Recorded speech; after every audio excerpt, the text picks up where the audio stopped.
Hi, I'm Bill Ehlers, and I've been involved with Missionfest for a number of years.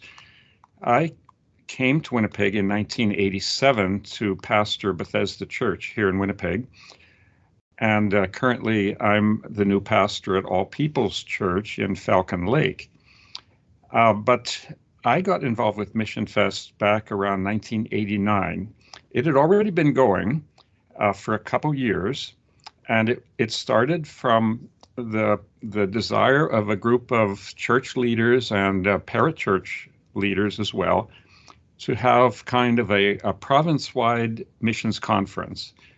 And the goal of that would be that it would expose people more to missions in a concentrated and organized way, because at that time, even at that time, church missions conferences were kind of going by the wayside, and it was expensive to bring in good speakers, as some churches had been doing in the past, and to give people a full exposure in the congregation. So the impetus here was to get a large scale conference where we could bring in good speakers and we could have a lot of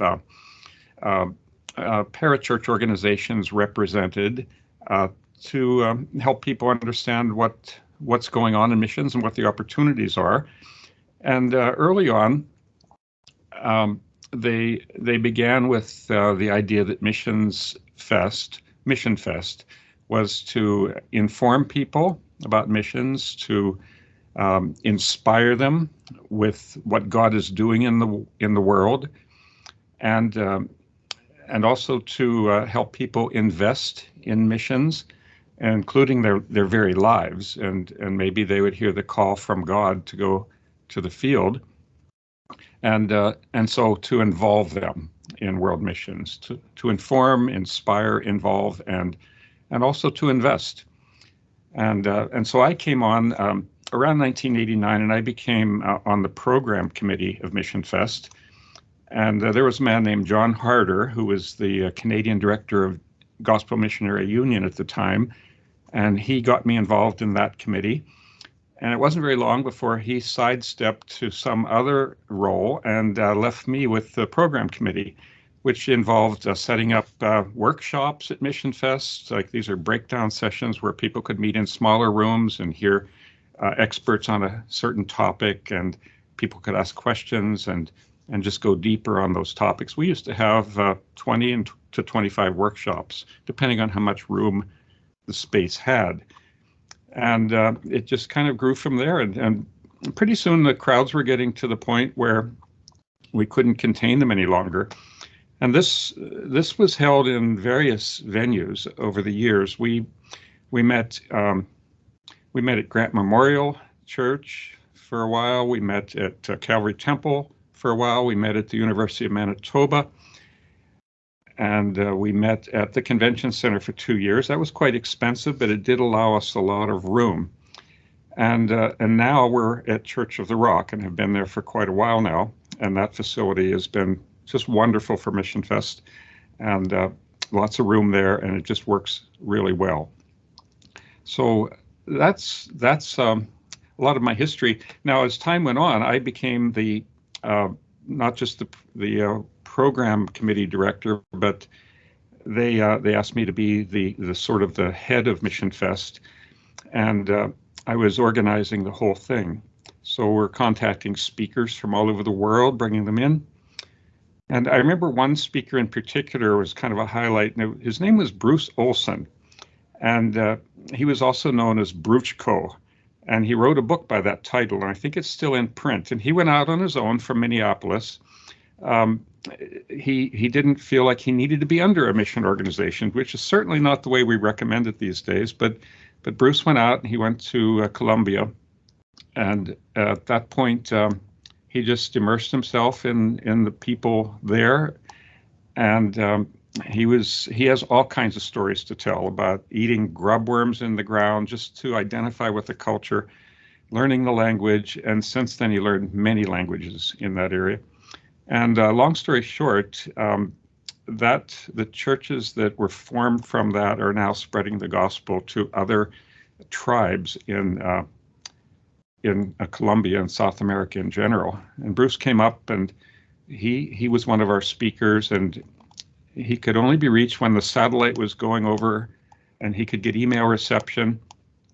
Now, that was one of the early times when we were able to use email to contact speakers. Before that, we were using the old-fashioned way of sending them letters in the mail and waiting for weeks, if not months, to hear back from them.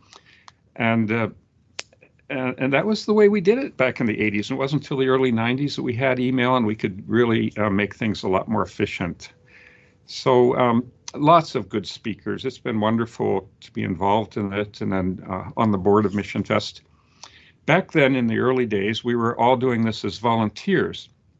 We all had responsibilities in our churches or in a parachurch organization. And back then, Missionfest was only being held once every 2 years. And that's about all we could handle then. After we completed it every year, we kind of all breathed a sigh of relief and then had a little time to gear up for the next. But certainly there was a push to have Missionfest every year. And with that, we finally had to bring on a paid director. So Gord Gilby was our first. Brian Hamilton came on after that. And they each served us well for a number of years. And then now Tom Castor. All part-time positions, but yet for us it was full-time director, and so the board took on different responsibilities then. It wasn't such a working board, it was more of an advisory board and a policy governance board. So that's kind of the history in a nutshell, but it's been wonderful to see it all grow, and God's doing some great things through Missionfest. And we're seeing lots of lives changed as a result of this. And a lot of people are saying, that's where I finally got a vision for what God can do in my life and how I can be used by God in missions. Sometimes people don't feel called, but they feel more led to pray or to give toward missions. And that's wonderful as well. They're still a part, right? That's for sure. That's right. Yeah. You know what really encourages me, and thank you so much for sharing this, Bill, is that you had 4 words of what you guys were trying to accomplish. And at least to me, what I've seen in the past, I've been attending Missionfest for about 6, 7, maybe 8 years. And it seems that it's still constant. That is what they're hoping to provide. So I really like that the foundation has stayed the same, and just showing people what God is doing and how we might be able to come alongside. That's so good. That's for sure. And thank you for coming. And I'm glad to see that you've been encouraged by this event every year now. We used to hold it the second week of February, and now I see it's freezing moved to, cold week. Yeah. Well, we've had speakers come in that second week of February from South America, and I do remember one morning shuttling one of the speakers from the Holiday Inn on Pembina Highway, and it was minus 40 that morning. It was not just with the wind chill, it was the real thing, minus 40. And these people had just come out of the jungle regions the hot 2 days before. So, not just culture shock, but climate shock. So. Yeah, that's for sure. I've talked to a couple people. In fact, one guy from Southern California recently, and he was saying, like, yeah, I'm really glad it's in April. I said, well, hopefully we don't have snow for you. I can surprise. Ground, yeah. Hopefully. Yeah. So anyway, thank you so much for sharing about the history. I really appreciate that, Bill. And I'm really looking forward to being back in person, seeing what God has really done and is doing, not only in our city, but in our province, in our country, and around the world. And I would just encourage people to come out to the event. It's held at Church of the Rock, and I think there will be something in there for everyone, including the family. There is a children's track for Missionfest, so parents don't have to go find babysitters. There's a youth track. There is something there for the whole family, and the children themselves and youth can be inspired toward world missions and what God is doing, and might get a vision for what God can use them for. So, yep, come on out.